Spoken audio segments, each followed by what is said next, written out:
morning. I am Dr D Madhesh, Professor Department of Mechanical Engineering in Amity University. I have more than 23 years of experience in mechanical engineering in this teaching field. Mostly I will handle the thermal oriented subject because I am the specialization of thermal engineering. Now going to handle the refrigeration and air conditioning. That is overview of refrigeration and air conditioning. In this particular refrigeration and air conditioning, most of the students are struggling to understand the concept of what is refrigeration, what is air conditioning. In general, in our domestic applications, regularly we are operating the refrigerators, air conditioners as a domestic application. And in the industry also, to cool the water or to make ice, they are using various types of refrigeration systems. So in the industrial application also, the refrigeration is one of the major important subject. The students' point of view, we have theory subject as well as a laboratory in the refrigeration and air conditioning. In the laboratory, we have experimentation in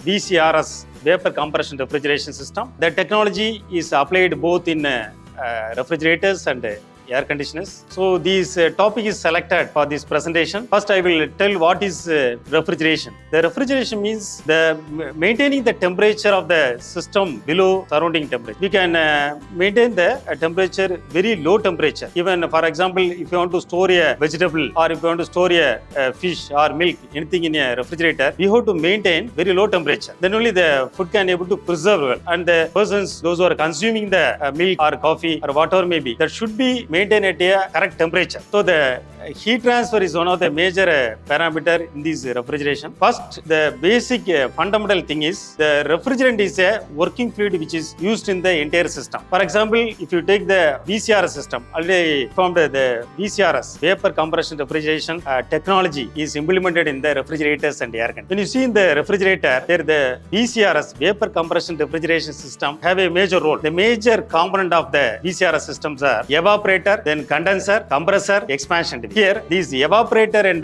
condenser are the heat transfer division. In the evaporator, the heat will reject. In the condenser, the heat will absorb. Here, in the compressor, we are giving the work to improve the pressure of the particular fluid. In the expansion device, we are reducing the pressure. This is the major things happening inside the evaporator, condenser, and compressor and expansion. The one of the important parameter change is phase change. Phase change in the sense liquid to vapor or the vapor to liquid. Anything change its phase from one state to another. Here, the phase change occurs in the condensation as well as evaporation process. In the condensation process, the phase change occurs because of the latent heat of condensation. In the evaporator, the phase change occurs in the form of latent heat of evaporation. The refrigerant which is flowing through these evaporator, condenser are getting changed its phase from one form to another. Main ultimate aim of studying this subject is to improve the performance of the refrigerator or air conditioner. How we are going to improve the performance of refrigerator or air conditioner? If we take refrigerator, finally we will evaluate the coefficient of performance. To evaluate the coefficient of performance, the definition is ratio of refrigeration effect by work done. Here we are obtaining the refrigeration effect from the evaporator. Work done is obtained from the compressor. The compressor and the expansions are work-related devices. Initially, to calculate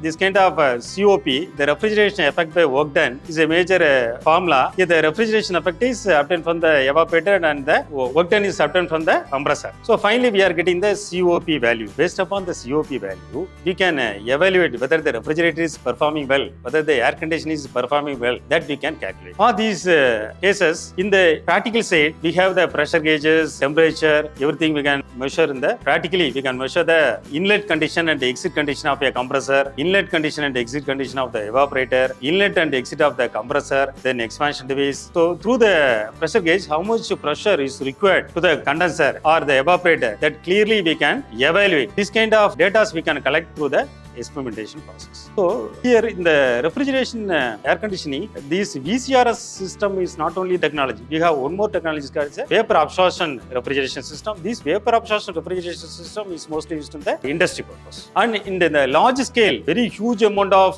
cooling is needed. In that point of view, we are moving to the HVAC industries, heating, ventilation and air conditioning. This heating, ventilation and air conditioning system, we are cooling the condenser by the help of cooling tower. If you see in the most of the this one airport or any malls or supermarket or any software companies, in the top floor they are kept on a cooling tower. That cooling tower is used to supply the chill water to the condenser. Already we know that the condensation process takes place in the condenser. If you want to complete the condensation process, this is very important. How much amount of fluid is which is circulating inside the condenser and what temperature. So these are the various form of applications we are dealing in this refrigeration and air conditioning system. Thank you.